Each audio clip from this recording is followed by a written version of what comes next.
हाँ तो वीरू, कैसे हो? सभी बढ़िया, मजे में, फिट एंड फाइन। तो आपका भाई केदारनाथ पहुंच गया है। कल रात को 9 बजे मैं यहाँ पर पहुंच गया था और आज पूरा दिन सोया रहा, क्योंकि 2 दिन से लगातार ट्रेवल कर रहा था और नीचे से ट्रैक करके यहाँ पे आया। टांगी दर्द कर रही है यार, गितलियां खड़ी हो गई हैं, पैर जो है, जो उंगलियां है ना, उसमें दर्द हो गई थी।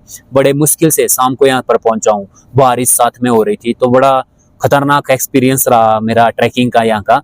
तो आज पूरा दिन सोया रहा, अब उठ गए हैं। अब सोचा क्यों ना एक इंफॉर्मेशनल वीडियो बना ली जाए कि आपको बताया जाए कि कैसे जो है, अगर आप हरिद्वार से केदारनाथ पहुंचना चाहते हो तो आपका जो खर्च है वो कितना आएगा, बस का किराया क्या होगा, घोड़े वाले कितना लेते हैं, आते हुए जाते हुए कितना लेते हैं, और अगर आप लोग टेंट में रुक रहे हो तो टेंट का क्या किराया होगा, आप रूम में रुकेंगे तो रूम का क्या किराया होगा, सब आपको बताऊंगा, ठीक है। क्योंकि आज 19 मई है, मैं आज यहीं पर पहुंचा हूँ, तो लेटेस्ट आपको सब कुछ बताऊंगा, ठीक है। तो सबसे पहले आप बाहर का जो व्यू है उसे देखिए केदारनाथ का, फिर बात करते हैं।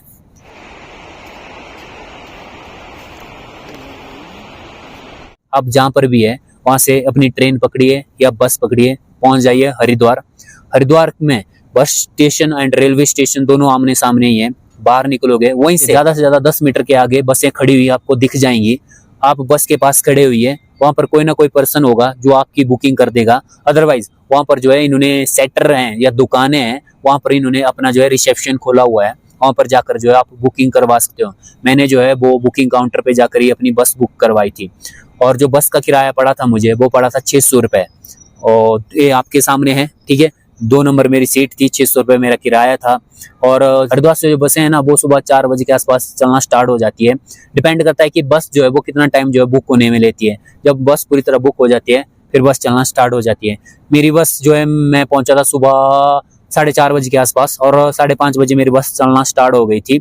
और सोनप्रयाग में हम पहुंचे थे 2 बजे। 2 बजे के बाद जो है हमने सोनप्रयाग से अपनी ट्रैकिंग स्टार्ट की थी, और वहां से जो है आपको टैक्सी भी मिल जाएगी गौरीकुंड तक के लिए।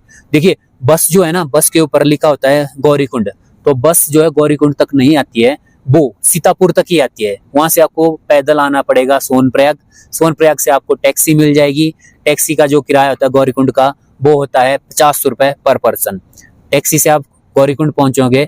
बट मैं ये बोलूंगा, क्योंकि टैक्सी जो है वो आधे रास्ते तक तो ठीक चलती है, लेकिन उसके बाद जो वो जाम लग जाता है, फिर 1 घंटे तक वो जाम से ही नहीं निकलती। उससे बेटर है कि आप पैदल ही पहुंच जाइए।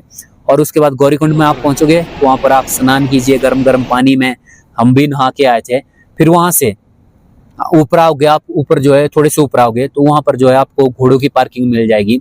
मेरे साथ एक फ्रेंड था, फ्रेंड क्या मतलब बस में ही उनसे फ्रेंडशिप हो गई थी, तो वो दिल्ली का था, उसने जो है वो घोड़ा किया था।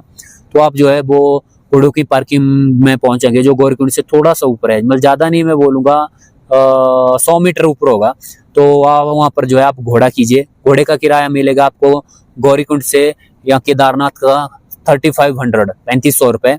और अगर आप जो है थोड़ा सा पैदल चल सकते हो तो ऊपर एक मेन गेट आता है जहाँ पर घोड़ों की पर्ची कटती है, तो वो मेन गेट है। वहां से थोड़ा सा आगे आप पाओगे तो वहां पर जो है आपका किराया भी थोड़ा कम ज्यादा हो जाता है। मतलब आप थोड़ा सा पैदल चल सकते हो तो पैदल चलिए। आगे आपका जो किराया है वो, उसमें फर्क जो है वो 1000 रुपए का आ जाएगा। मतलब आपको 2500 में लोग जो है वो वहां से केदारनाथ तक पहुंचा देंगे, ठीक है। मतलब अगर आप नीचे घोड़ों की पार्किंग से घोड़ा करोगे तो वहां से 35,000 बोल रहा मैं, 3500 3500 रुपए लगेगा। लेकिन अगर आप जो है वो 500 या 700 मीटर ऊपर आ जाते हो तो वहां से मतलब किराया थोड़ा कम हो जाता है, जैसे कि 3000 2500 रुपए इतना हो जाएगा, ठीक है। वहां से आप घोड़ा कीजिए, और घोड़ा जो केदारनाथ तक पहुंचने के लिए 6 घंटे लेता है। 5 से 6 घंटे के बीच बीच में वो आपको केदारनाथ में छोड़ देगा। लेकिन घोड़ा जो आपको प्रॉपर केदारनाथ में नहीं छोड़ेगा, केदारनाथ से 2 किलोमीटर पीछे इन घोड़ों की पार्किंग है, वहीं तक वो जो है आपको छोड़ेगा, ओके। फिर वहां पर आप उतर जाइए। अगर आपके पास टाइम है तो आप जो है वो चलकर जो है केदारनाथ आ जाइए। यहाँ पर जो है अपना बुकिंग करवा लीजिए।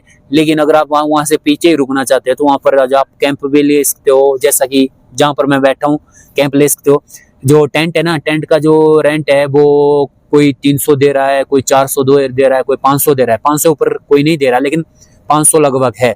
और अगर आप रूम लेते हो तो डोरमेट्री है, यहाँ पर डोरमेट्री आपको 1500 1100 1500 1600। अगर रूम बुक करना है वो भाई, रूम तो बड़े महंगे हैं, तो उतना तो मुझे पता नहीं, लेकिन जो एक दोस्त था उससे मैंने पूछा था, वो बोल रहा था 5000 7000 ऐसा रेंट चल रहा है रूम का। तो फिर आप अपने बजट के हिसाब से देख लेना। तो बस यही इन्फॉर्मेशन मैं आपको देना चाहता था। बाकी अभी जो है केदारनाथ जी की आरती लग चुकी है, तो कल से आपको आरती भी दिखाऊंगा, हर जगह घुमाऊंगा आपको। तो मिलता हूं आपको नेक्स्ट ब्लॉग में, तब तक के लिए बाय बाय।